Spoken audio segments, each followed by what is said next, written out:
ایک دفعہ کا ذکر ہے کہ چڑیا کچھ پکشیوں کے ساتھ ایک گھنے جنگل میں رہتی تھی، مگر اس جنگل میں سخت گرمی ہونے کی وجہ سے سارے دریا سوکھ گئے تھے۔ سب پکشیوں نے فیصلہ کیا کہ وہ دوسرے جنگل چلے جائیں گے۔ بھائیوں اور بہنوں، میں یہ چاہتی ہوں کہ ہم دوسرے جنگل چلے جائیں جہاں ہمیں پانی میسر ہو۔ سب پکشی چڑیا کی بات پہ اتفاق کرتے ہیں اور دوسرے جنگل جانے کے لیے تیار ہو جاتے ہیں اور دوسرے جنگل جانے لگتے ہیں۔ وہ اڑتے اڑتے تھک جاتے ہیں اور ان کا گزر ایک سنسان جنگل میں ہوتا ہے جہاں انہیں صرف 3 گھر ہی نظر آتے ہیں۔ چڑیا اس گھر کا دروازہ کھڑکاتی ہے، کوئی ہے دروازہ کھولے، مگر اس گھر سے کوئی بھی باہر نہیں آتا۔ تو سب پرندے یہ فیصلہ کر لیتے ہیں کہ وہ اسی گھر میں رات گزار لیں۔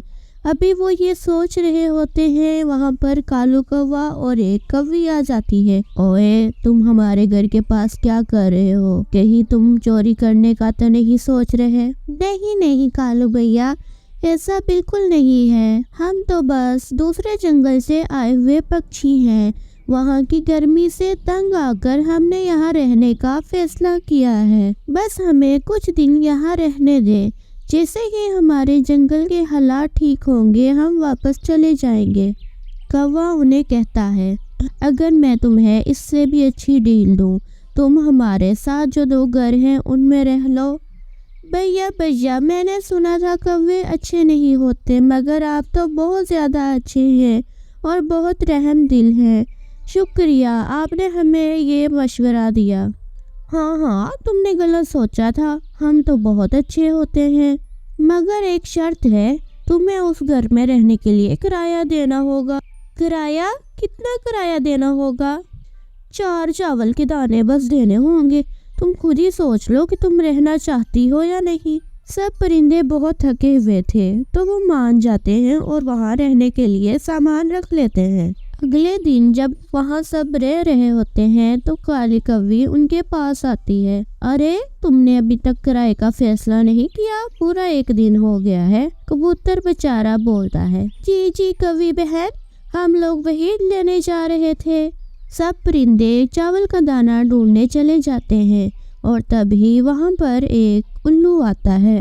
الو کالے کوے کو کہتا ہے، تمہیں پتا ہے بہت تیز آج رات بارش ہوگی جس سے بہت زیادہ طوفان آ سکتا ہے اور تم لوگوں کو یہاں سے اڑ جانا چاہیے۔ الو، ہمارا گھر تو بہت مضبوط ہے، جتنی بھی بارش ہو نہیں ٹوٹے گا، مگر تم دونوں کے ساتھ والا گھر تو بہت زیادہ کمزور ہے۔ ہاں، مگر وہاں کون کوئی رہتا ہے؟ کوئی بھی نہیں رہتا اس گھر میں۔ اسی وقت کبوتر آ جاتا ہے اور وہ چاول کے 4 دانے انہیں دے دیتا ہے۔ جب کبوتر وہاں سے جاتا ہے تو الو بولتا ہے، تم لوگ تو کہتے تھے یہاں کوئی نہیں رہتا، پھر یہ کبوتر کہاں سے آیا؟ الو، تم اپنا کام کرو، ہمارے کاموں میں دخل اندازی نہ ہی دو تو اچھا ہے۔ اور کالو الو کو وہاں سے بھیجنے کی کوشش کرتا ہے۔ الو واپس جا رہا ہوتا ہے کہ کالو کووا بولتا ہے، کوی، اگر اس نے پرندوں کو بتا دیا؟ نہیں بتاتا، اتنا وقت نہیں اس کے پاس، اب وہ اپنی گھر جا رہا ہوگا۔ الو گھر کی طرف جا رہا ہوتا ہے اور اس کے دماغ میں اچانک خیال آتا ہے، اگر ان پرندوں کی جان چلی گئی تو خدا نے تو مجھ سے ہی سوال کرنا ہے، مجھے انہیں بتانا چاہیے۔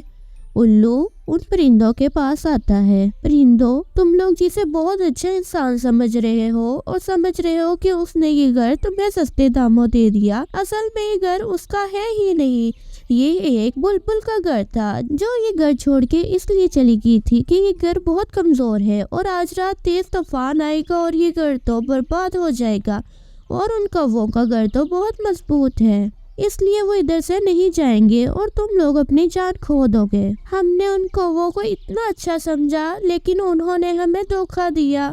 چلو بہن بھائیوں، ہم لوگ کہیں اور چلتے ہیں۔ الو بولتا ہے، اگر تم چاہو تو آج رات میرے گھر رہ لو اور جب تک تم لوگ کو گھر نہیں ملتا تب تک میرے پاس رہی جاؤ، میرے پاس ایک کمرہ زیادہ ہے۔ سب پرندے اس کا شکریہ ادا کرتے ہیں اور وہاں سے چلے جاتے ہیں۔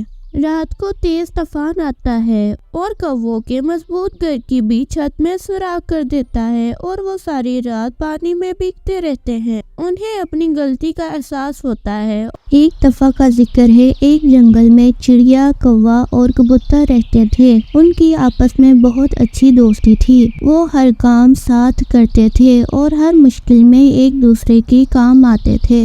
چڑیا کے پاس اس کا بیٹا بھی رہتا تھا جس کا نام کوکو تھا، اور کوے کے بیٹے کا نام راجو کوا اور کبوتر کے بیٹے کا نام ٹیٹی تھا۔ وہ تینوں پرندے چاہتے تھے جیسے وہ تینوں اچھے دوست ہیں اور مل کے کام کرتے ہیں، اسی طرح ان کے بچے بھی ہر کام مل کر کریں۔ جیسے ہی بچے بڑے ہونے لگے تو انہوں نے سوچا کہ بچوں کے سر پہ تھوڑی ذمہ داری ڈالیں۔ انہوں نے اپنے بچوں کو اپنے پاس بلایا اور کہا کہ تم تینوں جاؤ اور کچھ کھانے کے لیے تلاش کر کے لاؤ۔ کوکو، راجو، کیکی تینوں مل کر جنگل کی طرف روانہ ہو گئے۔ تینوں کی نظر پاس پڑے ایک دانے پر پڑی جسے راجو نے جلدی سے اپنے منہ میں ڈال لیا اور کھا گیا۔ راجو، یہ تم نے کیا کیا؟ یہ تو ہم نے گھر لے کر جانا تھا اور اپنے والدین کو بھی کھانا دینا تھا۔ جو بھی ہو، مجھے بہت بھوک لگی تھی، میں کھا گیا۔ چلو کچھ اور تم لوگ ڈھونڈ لو۔ اور وہ تھوڑا آگے جاتے ہیں اور انہیں ایک امرود ملتا ہے۔ پھر راجو کوا دوبارہ لالچ میں آ جاتا ہے اور وہ امرود بھی کھا لیتا ہے۔ راجو، یہ تم بہت بدتمیزی کر رہے ہو۔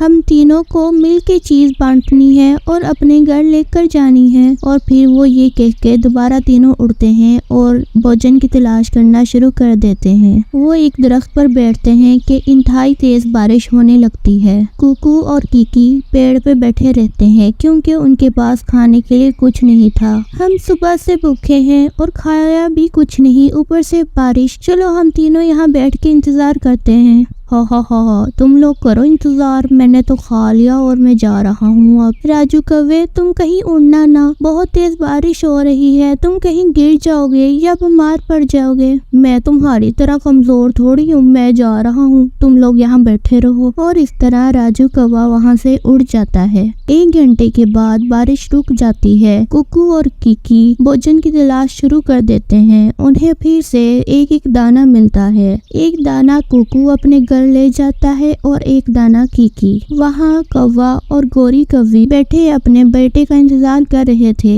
کالو کالو، ہمارا بیٹا گھر نہیں آیا، مجھے تو بہت ٹینشن ہو رہی ہے۔ تم نہ لو ٹینشن، ہمارا بیٹا بہت بہادر ہے، وہ آ جائے گا گھر۔ اور کوکو وہ دانہ لا کر اپنی ماں کو دے دیتا ہے۔ بیٹا، کیسا رہا تمہارا سفر؟ ماں، ہمیں بہت مشکلات بھی آئیں لیکن ہم نے بھوجن ڈھونڈ لیا۔ ہاں بیٹا، جب بارش ہو رہی تھی تو مجھے بھی ٹینشن ہو رہی تھی، پر بیٹا تمہارے ساتھ راجو کوا بھی تو گیا تھا، وہ کدھر ہے؟ مما، راجو کوا جو بھوجن ملتا وہ کھا لیتا اور ہمیں چھوڑ کر تیز بارش میں چلا گیا۔ مجھے امید ہے وہ گھر پہنچ گیا ہوگا۔ اتنی ہی دیر میں گوری کوی اور کالو کوا وہاں پہنچ جاتے ہیں۔ کوکو بیٹا، راجو کوا تو گھر نہیں آیا، وہ تمہارے ساتھ ہی تو گیا تھا۔ نہیں انکل، راجو کوا وہاں سے اڑ گیا تھا اور وہ کہہ رہا تھا میں گھر چلی جاؤں گا، وہ 3 گھنٹے پہلے کا پہنچ چکا ہوگا۔ نہیں بیٹا، وہ بھی گھر نہیں آیا۔ ہائے میرا بیٹا کدھر گیا ہے؟ اور پھر چڑیا اور گوری کوی اپنے بیٹے کو ڈھونڈنے کے لیے چلے جاتے ہیں اور وہ دیکھتے ہیں کہ جھاڑیوں میں راجو کوا بے ہوش پڑا ہوا تھا۔ گوری کوی راجو کوے کو اٹھا کر وہاں سے لے آتی ہے اور وہ بلبل کو بلاتی ہے۔ جب دیکھتے ہیں تو راجو کوے کو بہت تیز بخار ہوتا ہے اور راجو کوا ہوش میں آ جاتا ہے۔ بلبل، میرے بیٹے کو کیا ہوا ہے؟ یہ ٹھیک تو ہو جائے گا؟ ہاں ہو جائے گا، اسے ایک بڑے ٹیکے اور ایک چھوٹے ٹیکے کی ضرورت ہے۔ نہیں، مجھے ٹیکے سے بہت ڈر لگتا ہے۔ آنٹی بلبل، آپ نہ لگائیں، اگر تم نے ٹھیک ہونا ہے تو تمہیں ٹیکا لگانا ہی ہوگا۔ اور اس طرح بلبل اسے انجیکشن لگا دیتی ہے جو اسے تکلیف برداشت کرنی پڑتی ہے، اور پھر اسے احساس ہوتا ہے کہ اسے اپنے دوستوں کے ساتھ بدتمیزی نہیں کرنی چاہیے تھی، جو بھوجن ملا تھا انہیں تقسیم کرنا چاہیے تھا اور ان کی بات ماننی چاہیے تھی۔ کوکو بھی وہاں آ جاتا ہے تو راجو کوکو سے معافی مانگتا ہے اور آئندہ بدتمیزی کرنے سے منع کر دیتا ہے۔ بچوں، اس کہانی سے ہمیں یہ سیکھ ملتی ہے کہ ہمیں اپنے دوستوں کو کبھی بھی دھوکہ نہیں دینا چاہیے، اور اگر ہم ان کے ساتھ کوئی کام کرنے جا رہے ہیں تو ہمیں انہیں بخوبی نبھانا چاہیے۔ ملتے ہیں اب ہم اگلی ویڈیو